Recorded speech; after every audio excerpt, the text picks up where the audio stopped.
นายวันชัยศักดิ์อุดมชัยอธิบดีกรมอุตุนิยมวิทยาได้ออกประกาศเรื่องพายุโซนร้อนเตี้ยนหมู่บริเวณทะเลจีนใต้ตอนบนและคลื่นลมแรงฉบับที่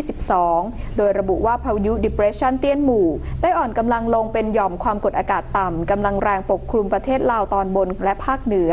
ลักษณะเช่นนี้จะส่งผลให้มีฝนตกหนักถึงหนักมากบางแห่งในภาคเหนือบริเวณจังหวัดแม่ฮ่องสอนเชียงใหม่เชียงรายพะเยา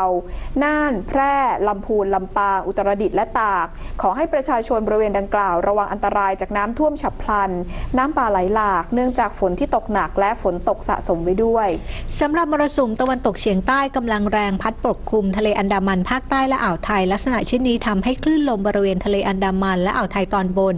ยังคงมีกำลังแรงโดยมีคลื่นสูง 2-4 เมตรขอให้ชาวเรือเดินเรือด้วยความระมัดระวังและเรือเล็กที่มีขนาดต่ำกว่า3 วาควรงดออกจากฝั่งจนถึงวันที่ 21 สิงหาคมนะคะด้านนายชัดชัยพรหมเลิศอธิบดีกรมป้องกันและบรรเทาสาธารณภัยหรือปภ.เปิดเผยว่า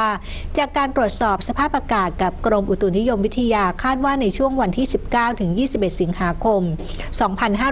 2559 พายุ Depression บริเวณทะเลจีนใต้ตอนบนทวีกำลังแรงขึ้นเป็นพายุโซนร้อนเตี้ยนหมู่โดยมีศูนย์กลางอยู่ทางตะวันออกของเกาะไหหลำคาดว่าพายุนี้จะเคลื่อนปกคลุมอ่าวตังเกียและหลังจากนั้นนะคะก็จะเคลื่อนผ่านประเทศเวียดนามตอนบนในวันที่ 19 สิงหาคมและประเทศลาวตอนบนต่อไป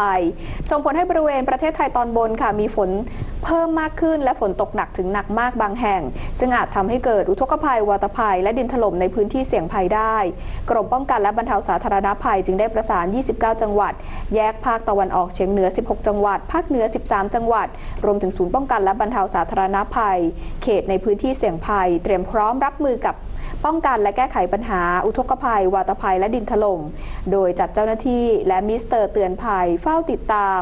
ระวังสถานการณ์ภัยตลอด 24 ชั่วโมงรวมถึงจัดเตรียมชุดเคลื่อนที่เร็วเครื่องมืออุปกรณ์ประจำพื้นที่เสี่ยงให้พร้อมปฏิบัติพร้อมแจ้งเตือนประชาชนที่อาศัยอยู่บริเวณที่ลาดเชิงเขาที่ราบต่ำริมน้ำไหลผ่านเตรียมการป้องกันและระมัดระวังอันตรายจากฝนตกหนักโดยติดตามพยากรณ์อากาศและประกาศเตือนภัยจากหน่วยงานที่เกี่ยวข้องอย่างใกล้ชิดค่ะ